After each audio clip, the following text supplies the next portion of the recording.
Je suis pas prêt pour ce qui va suivre. Aujourd'hui, ça va être une vidéo qui va être plus en mode vlogging. Je vous explique le contexte. Je suis actuellement à Paris, bon, à Marne-la-Vallée pour être plus précis. Je m'apprête à prendre un train pour me rendre dans le nord, en Belgique.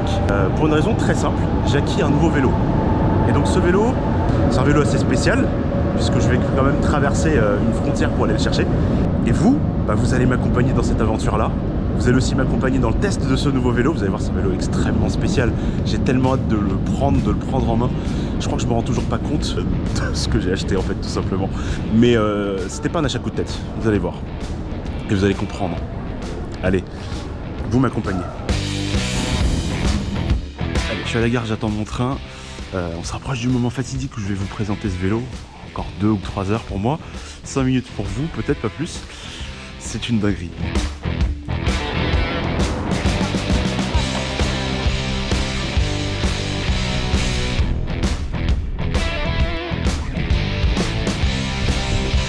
On est à Lille. Il me reste encore 2 correspondances. Allez.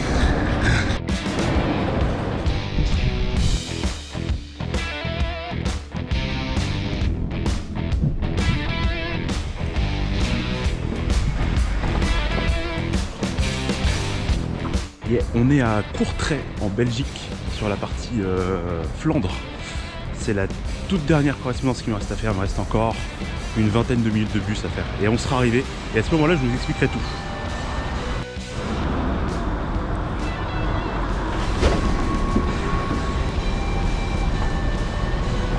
Ça y est, on est arrivé. On est à Wevelgem, donc c'est une ville qui est à 10-15 km de Lille. Et là, qu'est-ce que je m'apprête à faire? Je m'apprête à aller chercher du coup mon vélo qui est dans un entrepôt. Un entrepôt du coup dans cette ville de Wevelgem, dans la zone industrielle qui est juste là. Donc c'est un peu le Mordor, hein. Globalement il n'y a pas de piétons ici. Moi j'ai choisi le plan galère pour venir. Alors voilà, qu'est-ce que c'est que ce vélo? Alors ce vélo, c'est un vélo S-Works déjà.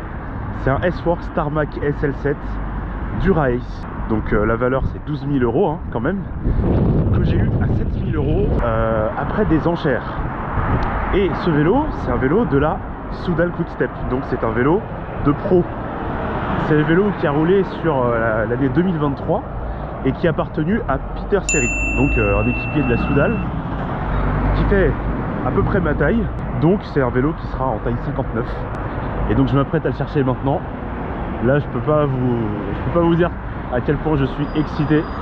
Il me reste juste à traverser cette rue quoi. Et puis on y sera. On est à quelques encablures vraiment, mais qu'est-ce que je fous là quoi.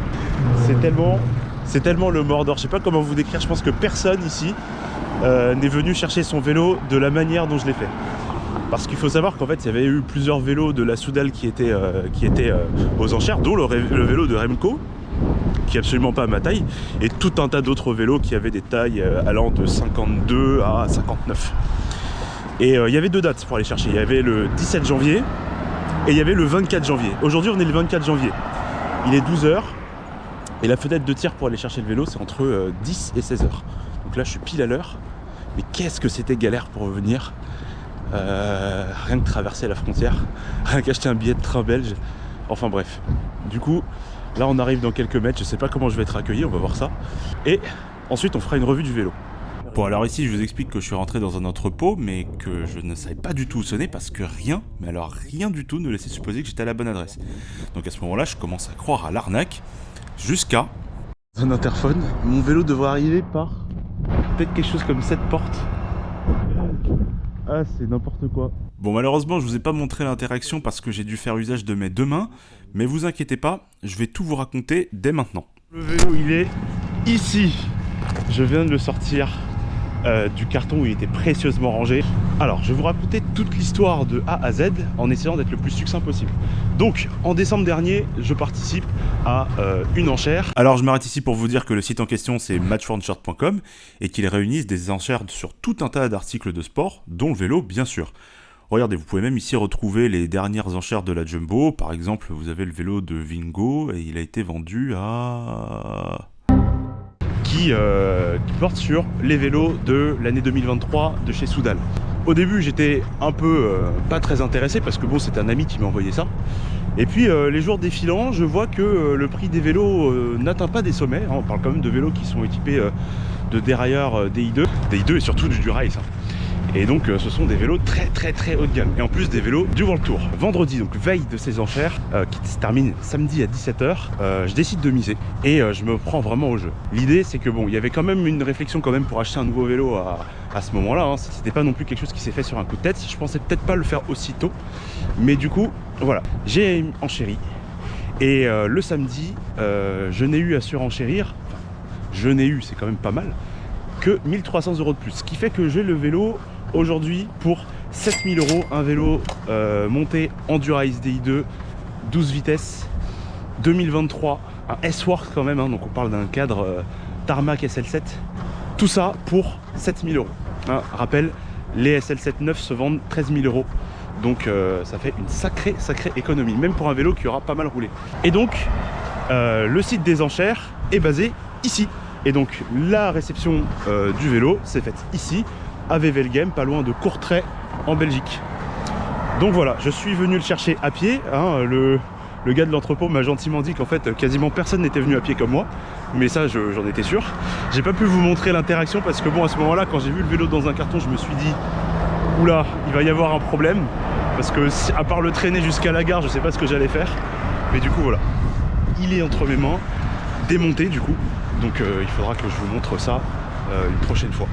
Une fois que je l'aurai monté, je pense. Là, actuellement, ça sert à rien que je vous le montre. Non, je vous le montrerai quand même, je pense. Je vous montrerai quand même. Je sortirai de son sac une fois qu'on sera tranquille en gare. Mais bon, monter, je pense que ce sera plus tard quand même. Allez, on va faire le chemin inverse, direction Paris. Allez, maintenant qu'on est comme des cons dans un arrêt de bus, bus que je viens de louper d'ailleurs, je vais pouvoir vous présenter ça vite fait. Ce sera moins intéressant que tout à l'heure dans la vidéo, mais quand même, moi j'ai quand même un petit peu d'exaltation à vous montrer ça. Voilà, il est là, il est caché dans son sac. Le vélo S-Works Tarmac SL7 Dura-Ace DI2, bien sûr, qui a appartenu à Peter. Voilà. Donc j'ai protégé la transmission comme j'ai pu avec ce papier bulle. Le gars m'a aussi mis un petit carton pour le protéger le cadre et le vélo dans son ensemble. J'ai pas pu redescendre la selle, donc je voyage un petit peu comme ça. Et le porte-compteur était bien sûr fourni, donc ça c'est vraiment cool. Le vélo est vraiment prêt à l'usage, hein. Donc la seule chose que j'ai à faire en rentrant, c'est charger le DI2. Voilà pour le programme. Les roues, ce sont des Roval bien sûr, hein, donc ce sont les roues de Specialized. Ce sont des Roval alpinistes. Donc ça, une fois que le vélo sera monté, je vous ferai la présentation de tout l'ensemble. Sachant que chez S-Works, chez Specialized, vous avez deux modèles de roues sur les Tarmac. Les rapides, qui sont plutôt faites pour le plat, avec un profil en 50+. Et vous avez les 30, 33, donc là c'est les alpinistes, donc ce sont des roues en 33 pour la montagne. Et moi, comme je voulais un vélo plutôt typé montagne pour rouler à Paris, et ben c'est parfait. Maintenant, on rentre.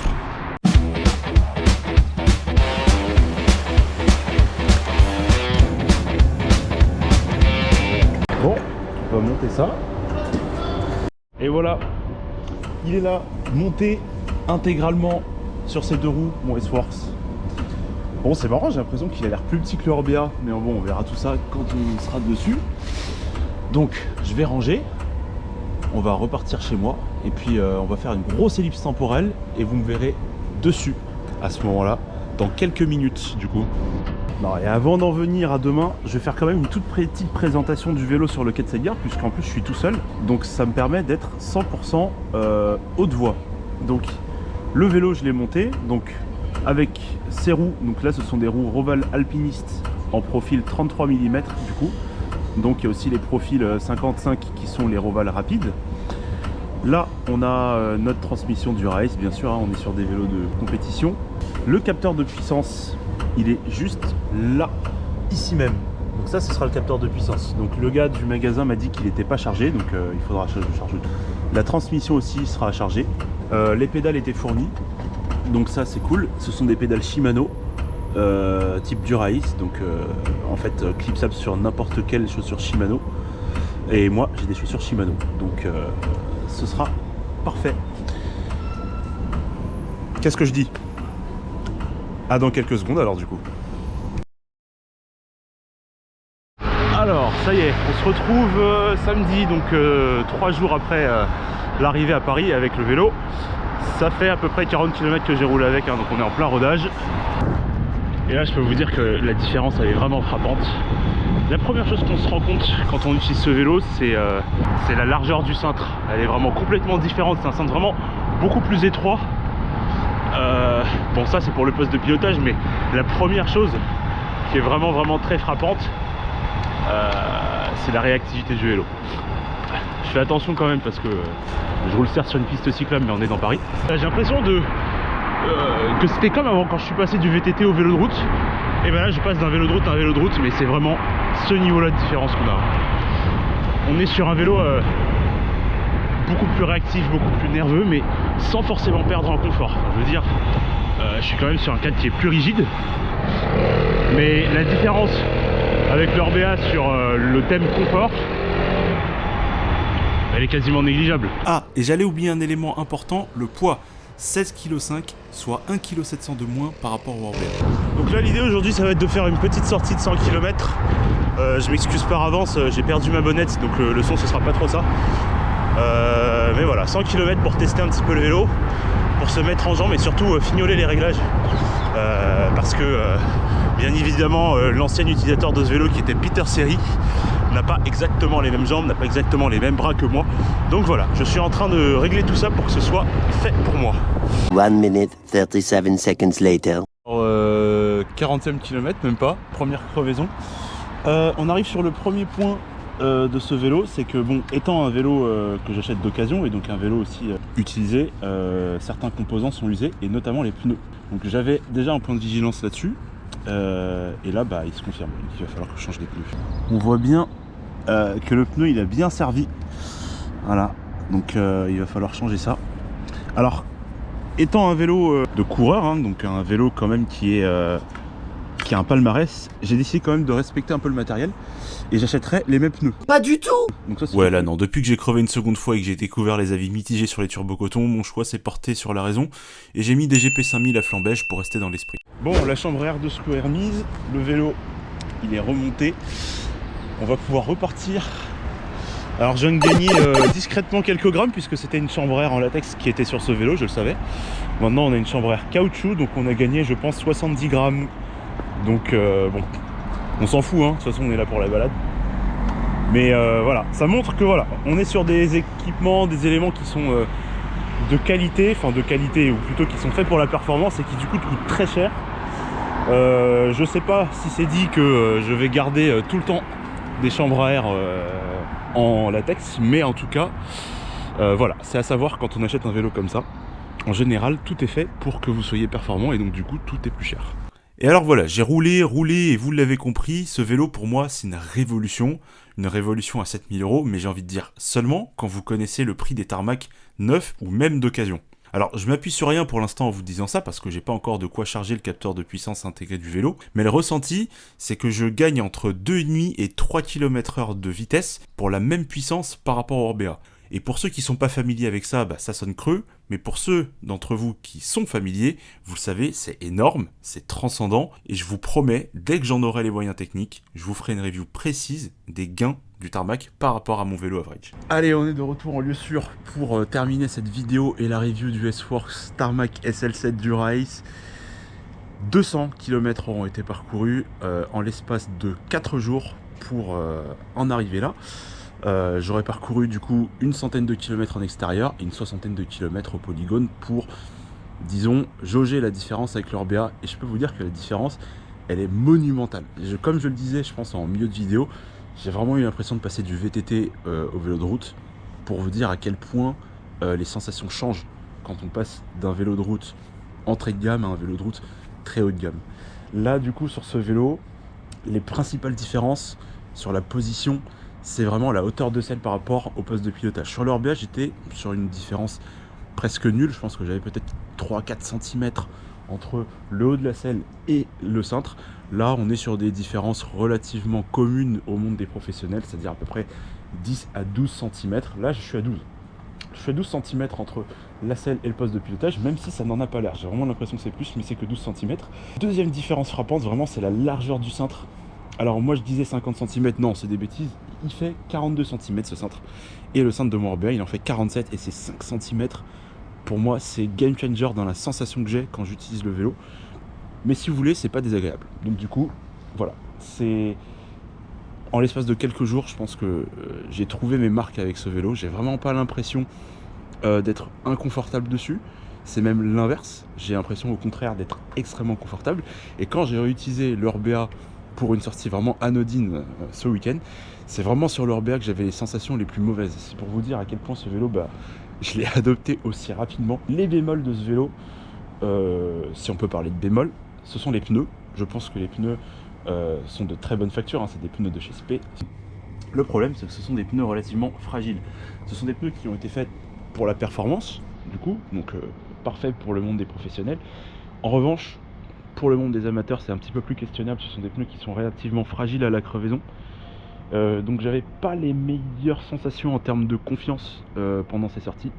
Donc je pense que je vais les changer. Par contre, garder le principe des pneus à flanc beige, ça ce sera une obligation quand même pour respecter le vélo. Je pense que je partirai peut-être sur des GP5000, mais bon, avec la dépense qui a été faite, il va falloir attendre un petit peu et subir 2-3 crevaisons. En tout cas, j'espère que cette vidéo review du S-Works saura rendre hommage à ce vélo. J'espère que j'aurai pu dire le maximum de choses à son sujet. Et je vous dis à la prochaine, parce qu'on va vivre encore plein de choses avec ce vélo. Aussi plein de choses avec le RBA que je ne vendrai pas, hein, que je vais garder dans mon giron et qui me servira et que vous reverrez, je pense, assez régulièrement. Allez, ciao. Salut mon pote.